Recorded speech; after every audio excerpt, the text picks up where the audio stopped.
Welcome to another episode of the Coffee Roaster Warm-Up Sessions podcast. Episode 184 has everything to do with flavor profiles and processing methods. In the past, we've done episodes based off of the core processing methods like washed, honey, natural. In this one, we're diving into some of the more funkier and experimental processing methods and talking about some of the unique flavor profiles that they can generate in your final cup. Hopefully you find this interesting, insightful, educational, but hopefully, it also inspires you to pick up a bag of a coffee that was processed in a way that you're not usually used to drinking. Anyways, let's get into this. If you haven't watched our last episode, which was flavor profiles based off of origin, you should definitely give that a listen or a watch, whatever works with you. But that's what we have on the docket today. But before that, as we always do, let's pour some batchy and let's get into this. I've had 2 days of absolute wreckage, of sickness, and then I'm in full recovery mode, and hopefully this will completely leave me by the time we're recording this a few days before I leave to Guatemala, so yeah. But if you're watching this when it launches, I'm probably coming home from Guatemala, but hopefully this is gone before I leave, because last time I also got sick. Oh, I remember that. You're right. Barely walking and almost vomiting. So wow, hopefully this time is best. Sorry, but why is this piping hot? Because it's batch, dude. That's the way batch should be. Well, no, not how it should be, but that's the way it is. It's like every time you get a batch brew through, like a drive-through or somewhere, you just have to let it sit for like 30 minutes until it's drink temperature. Did you stir it around by any chance? Oh, not with a spoon.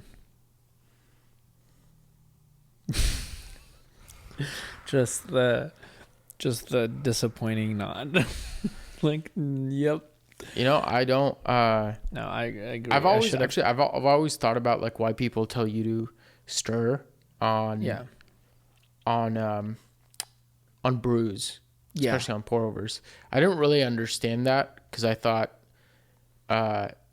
coffee extraction was like, there's like a scientific word for it. So like, kind of like, I think this is how minerals work, where if you put minerals into water, they just evenly disperse throughout everything.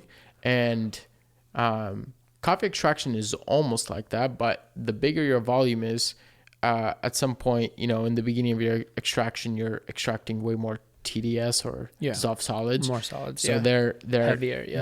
They're at the bottom of your carafe. Yeah. And then by the time, you know, your brew is, you know, towards the end of your brew, a lot of it's not as intense with those dissolved solids because you've extracted a lot of them in the beginning. Yeah. And so in your carafe though, what happens is all those particles are sitting at the bottom. Yeah. And when it's dripping, it's actually just sitting on top. Right. Yeah. It's layering. Yeah. It's layering. Yeah. And it's not like it drips and then evenly evenly gets distributed. Yeah. And so, exactly. This made sense that like in James Hoffman's latest video about the well, that's why the best thing to do is decant. Yeah. Like, you know, and it's like, remember back in the day when a lot of folks were brewing like V60s or pour over straight into the cup. You know, that's, I mean, it works. It's not bad, but it's also not ideal. It's much better to brew into a decanter and then decant. Yeah. Yeah. Of course, like a carafe, you know, and then decant. Yeah. Of course, you can always like just give it a stir with a spoon, but yeah, there's some benefits there. It's also when like a filter gets served at a cafe on a little platter with a cup, the reality is it should be served with a spoon too, because if someone's not drinking or not decanting the full amount of coffee liquid, then or a full amount of the brew into a cup, then without stirring, then they're getting two different flavor experiences. Yeah, which I don't know, could be a thing for some. James did some like tests of like TDS based on where it is actually in that carafe. Oh, really? Yeah, and it's like the stuff that's at the bottom, pretty much at the end of your cup, is like a good cup, is like overly concentrated, and the beginning is like, yeah, and then there's like the middle ground where it's like it's kind of in the middle, but it's not it's not good because you haven't anyways. Yeah. So and it doesn't have balance. But I really like it. Yeah, I think it's really good. Mm-hmm. Yeah, and could honestly could use a little bit, some more resting, but yeah, but good coffee. Like some nectarine maybe, or some I don't know, add a little bit of some kind of fruit or berry, but berries I think is a little stretch for it. But it's I nice. think it has like some currant, like I don't know if we've been talking about that so much that it's stuck in my head. Some currant for sure. Some kind of apple, but not exactly like a sweet apple, but more of a kind of a tart apple. Yeah, it's nice, juicy. It's very juicy, solid. Yeah, I like it. Just overall, very, very, very solid, very good.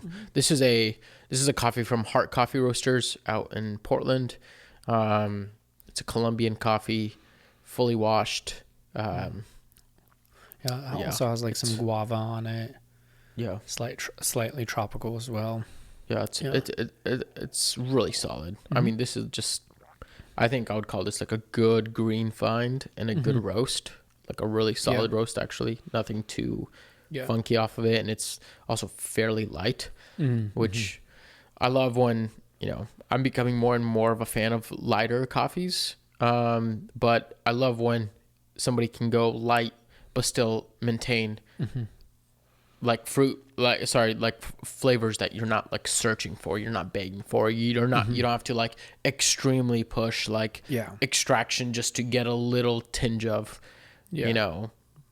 whatever tropical fruit, where it's like this and an Aiden, boom, you throw it in there and it's like perfect. It's rocking. It's a good coffee. I will say, like, last time I was in Portland a few weeks ago, Heart had probably some of the best coffee, actually the best probably coffee.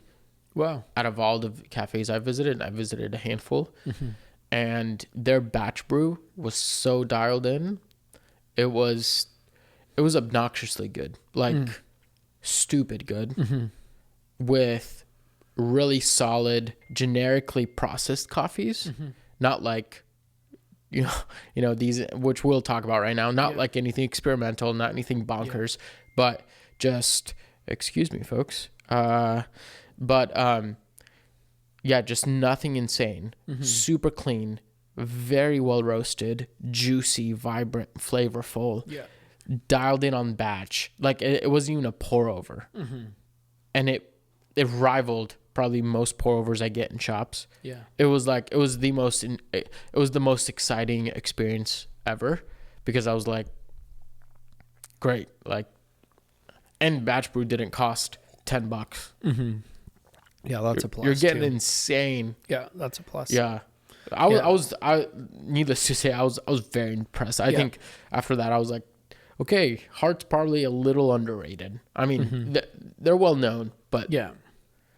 They should get more credit for sure. Yeah. And I, especially that coming from you, when I know how much you love Proud Mary, and how that's like one of your favorite stops in Portland. That's a very big deal to shout out Heart like that. I need to go back to Portland. I haven't been to Portland in over 2 years, I think. Coffee Fest is going to be in Portland, so that might be a necessary stop if we make it there. But speaking of that, also, are you doing any, or are we doing any expos or anything? Like SCA's coming up. We haven't talked about that, but that's the thing. But the reason I bring that up is also there's basically there's a brewers competition with slow pour, the origami brewers competition. Did you hear anything about that? Faintly. Yeah. But I don't know very much details as to where it's taking place, it's in Houston, all the nuance, and I just don't know. I know they literally the most I know is like they throw some brewing competitions, but I don't know. Yeah, we should look into that. That would be super fun, because it's like, it's not the U.S. Brewers Cup, you know what I mean? But it's another avenue of competition that we enjoy. That'd be super fun. Yeah, honestly, that's why I like the AeroPress competition, because it's like, it's not like latte art throwdowns are cool, but I can't pour latte art to save my life. So that makes me not like that's I know I just don't compete, but I would like to in some other way. Yeah. Outside of U.S. Brewers Cup champion. Yeah. Like that seems excessive. And no, it's fun. I'm like, can I just go to some regional like brew a cup of coffee, win, and go home or something? Like I don't know. No, I'm 10 out of 10 do Brewers Cup again, but I think we should look into the origami one. It'd be fun. I actually think I'm kind of starting to be okay with the idea of like buying an origami. I've never brewed on one. Yeah, I broke the Hario V16 here. Yeah. And I was like, I kind of want to get an origami. And it was the stupidest thought. I was like, what the hell? What am I thinking? Like, where but you is have that? the Oreo too, right? So, anyways, yeah. So, experimental processing, we've, I don't know, Sergi and I might disagree a little bit on this, but I tend to enjoy coffees that are way more basic and their processing more straightforward without any of the complexities. Like, I mean, that's why I literally just hailed Hart for crushing it on that front. I also won't go as far as saying like we need to just stop innovation and stop all experimentation in processing, because there's probably a lot of good that comes out of it. And that all being said, like we just picked up our first thermal shock that's going to arrive in like a week or two. Nice. So yeah. Yeah. So it's like there's, I tend to like, again, basic coffees, but at the same time, there's room for other stuff. Yeah. And I think a lot of the talk that evolves around experimental processing is how much of an impact does it make on flavor profile? Mm-hmm. And sometimes it's too much of an impact for some. Sometimes it's not enough. Yeah. Like, hey, why is that basic wash coffee? I don't like basic wash coffees because there's nothing to taste in them, you know? So it's like, but anyways, this is a guide to flavor profiles based on processing. Which one are we? And we already talked about, I think in a previous episode, the classic washed honey and natural. Yeah. What are we starting with today? I think, again, going back to what you said about experimental processing, I think there's so much going on within that sphere of things, especially when it comes to coffees, which we'll touch, like that Diego Bermudez produces, right? With like thermal shock. The first time I saw thermal shock on a bag was a coffee from El Paraíso, right? So in that idea, the thermal shock idea was like mind blowing to me. Same thing with when I did Brewers Cup, I used a coffee that had a Masto lichetta, like basically it's a bacteria that's added in from a previous batch, right? So I think that one to me, similar to others like or carbonic maceration, right? All of those. I think the Masto concept to me is very intriguing because one, what it does, how it helps, doesn't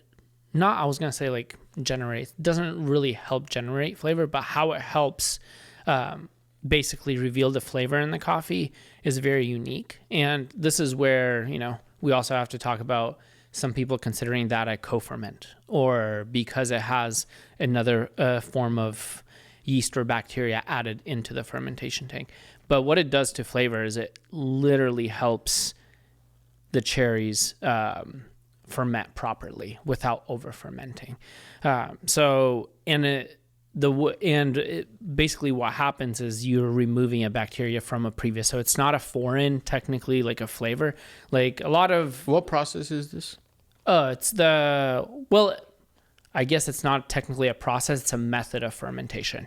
So it's still like a fermentation, like it's not necessarily, can be a natural, can still be anaerobic. Right, but what is it called? Just so people can keep track of this, and because we're doing a guide to flavors, so just so folks can think about, okay, which one are we talking about? Are we talking about thermal or whatever or anything?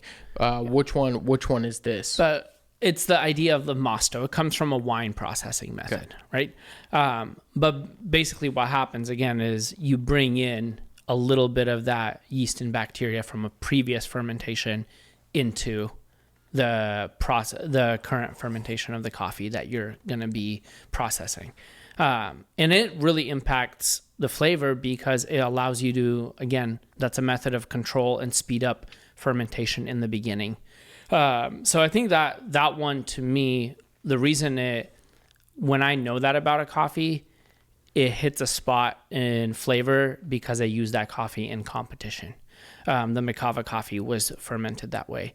And it basically, again, a lot of these processes are going to do the same thing. They just do it differently. It's going to create a way bigger flavor in the cup. But what I liked about my competition coffee is that it didn't necessarily, the processing didn't necessarily just make it one dimensional. Like, you and I talk about, a lot of naturals can be super one dimensional. But because of the control of the fermentation, it allowed it to be very complex, in my opinion. And it had a lot, I had to call a ton of flavor calls and I missed a lot of them, but it had a lot of flavor calls on it. Plus, not only that, it had the complexity of, like, there was florals on it.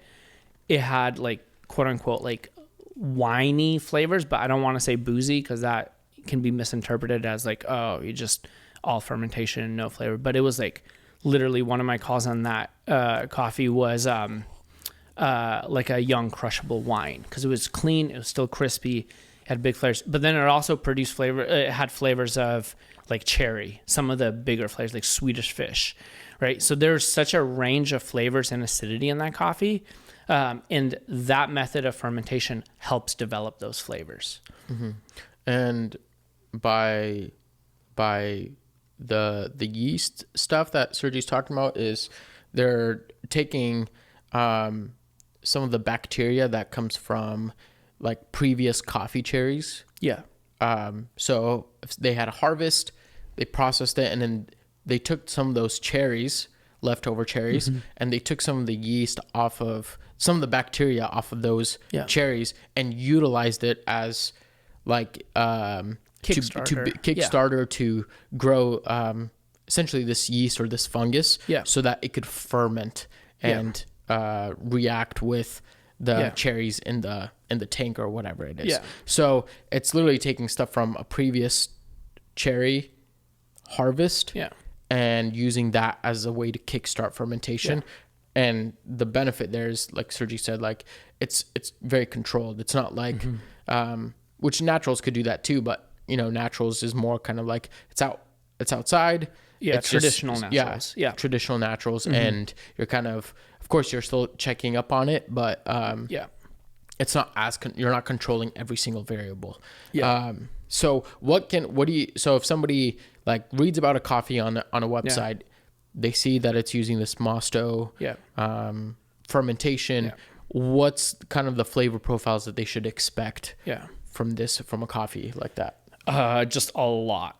Like think big flavors. Like I'm not gonna say, oh, it always produces a blueberry. That's not the point. Like it will produce like fruitier flavors for sure, but it'll be quote unquote big with a lot of range, in my opinion. That's what I've experienced, is like just big with a lot of range. I remember that specific coffee when I was talking to Macava, I was fascinated after cupping it that it had both the classic, like a lot of like berry flavors, but it also had delicate flavors, and they were all present, like, and I think a lot of the times when it's just a natural, you lose that presence of complexity in your cup.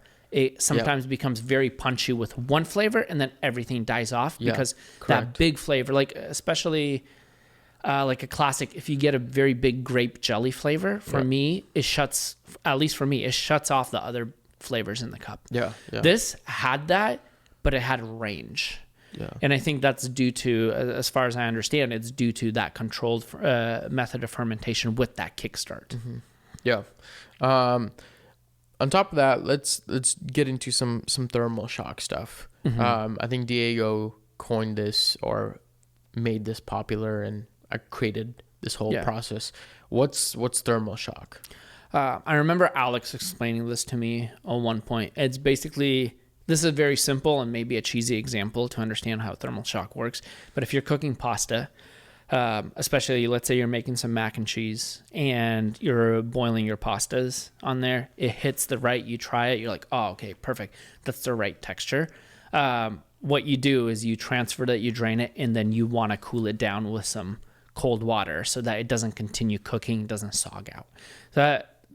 Similarly, what happens in the thermal shock process is temperature goes up.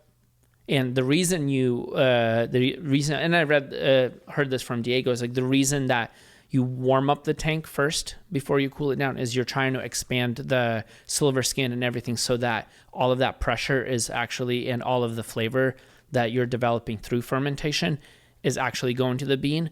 But then to prevent it from going, there's a point where fermentation will hit alcohol levels, and then those alcohol levels will die down in the tank.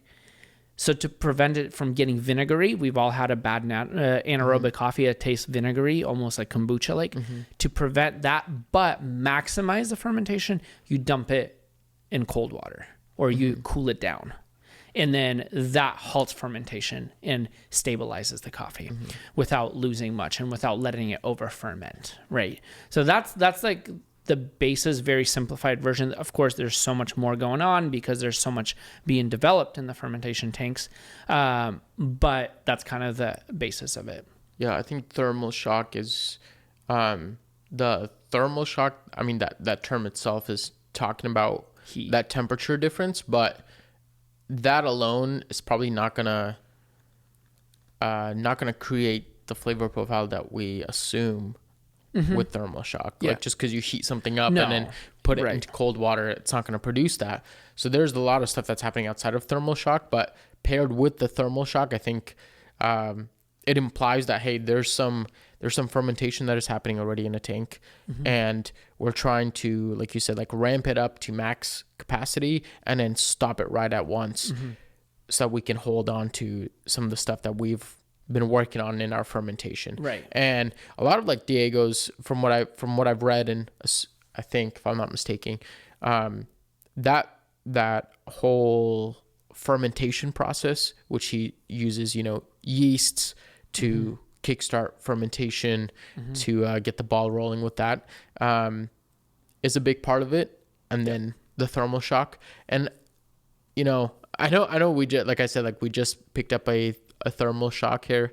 To me, they all taste very, very similar. Yeah. Even if you change different varietals, because of how the processing is. I mean, even Diego said, hey, if you use certain strands of yeast, of bacteria, you can lean a cup profile to a certain direction. And so from my experiences, like a lot of even different varietals, they tend to have like a very similar undertone, and what you're getting is like this very candied, lychee, fruit, tropical punchiness to it. I've never tasted a thermal shock that was extremely tame. No, exactly. And a lot of them are going to be punch you in the face coffee. So if you like punch you in the face coffees, but the other thing is, it's not, I think it's because of how it's controlled, it's not as punch you in the face as a badly processed natural. That is, it's still, I would say, is like, because of the control, I think it preserves some of the cleanliness of the process.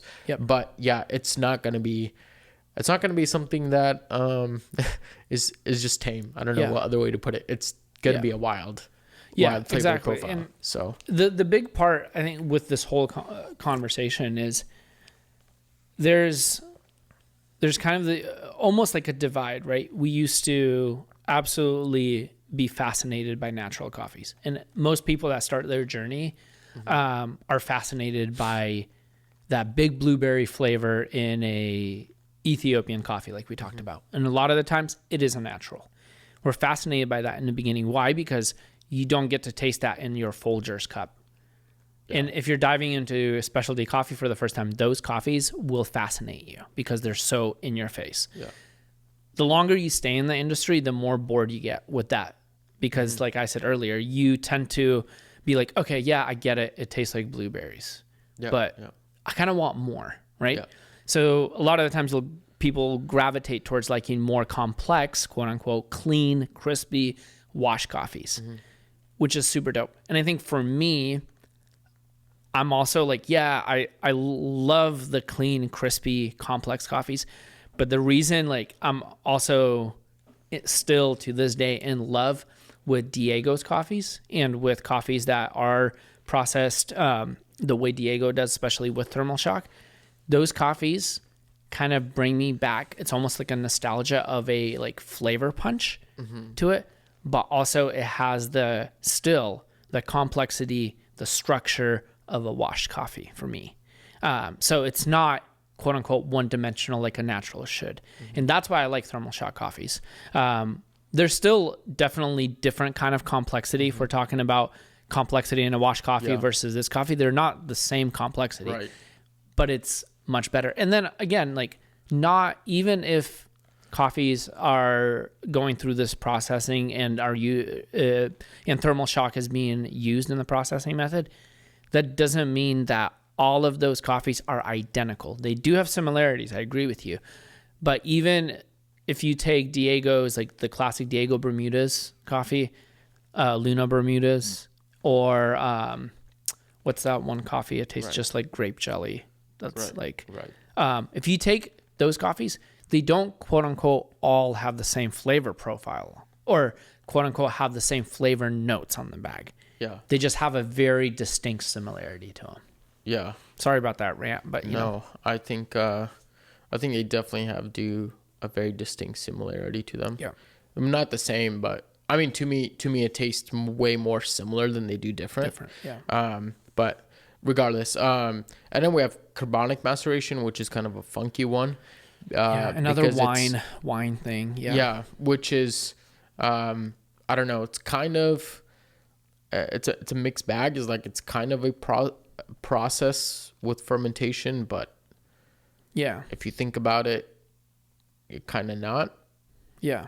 It's still quote unquote anaerobic, right? It's an anaerobic, anaerobically fermented, and that term in itself is complicated, right? Right. But fermentation happens with no air, and again, the reason I think carbonic maceration is good because the coffee I was talking about earlier with the Masto from Macava was a CM coffee. And I think that also imparts the idea of clarity and complexity in the cup, even though it's a quote unquote natural. And that's because when you're fermenting coffee in a tank and there's still air can still get trapped in it, right? You're putting it in and sealing it, right? But it still had air in it. So you have to think about like, in order for it to be truly anaerobic, you have to remove that oxygen. And the way you do that is you basically put carbon dioxide in it. So it displaces the oxygen and pulls it out. And that's a very like a dumbed down version of there's way more going on there. But one of the other things that it does is it creates pressure. And pressure, it really, and again, you always say this, and I get the concept. I think it's true. But I also don't want to kind of misspeak here by saying that it actually, quote unquote, injects more or pushes more flavor into the coffee bean. And I think through all of these processes, what intrigues me the most is the fact that, especially when coffees are processed naturally in these states, the reality is a lot of the flavor, quote unquote, that we're getting in this is actually not from the bean itself, but it is from the coffee fruit, the cherry. That's why the ripeness of the cherry will also matter quite a bit. Mm-hmm. So how ripe the cherry is in there, because it's going to also, and how clean the cherry is, it's going to also produce a variety of different flavors from that, you know. I don't know if that makes sense, but to me, that's the fascinating part. It's like when we're talking about all of these flavors, it's actually, you're literally talking about the fruit, the fermentation of the fruit. What's a general flavor profile that can come from carbonic maceration Yeah. that people can expect.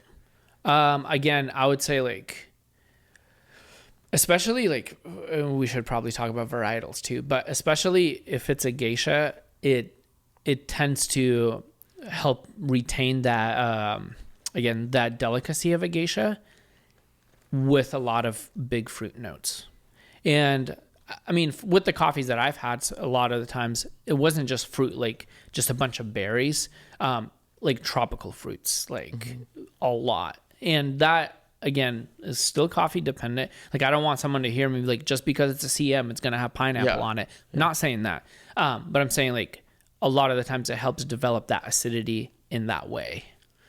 Yeah, you're getting a little bit more, from what I've enjoyed about CM coffees is they're like a tame but punch fruit, which is what I like. I mean, that's why I've enjoyed a lot of, kind of like anaerobic wash coffees or semi-washed coffees.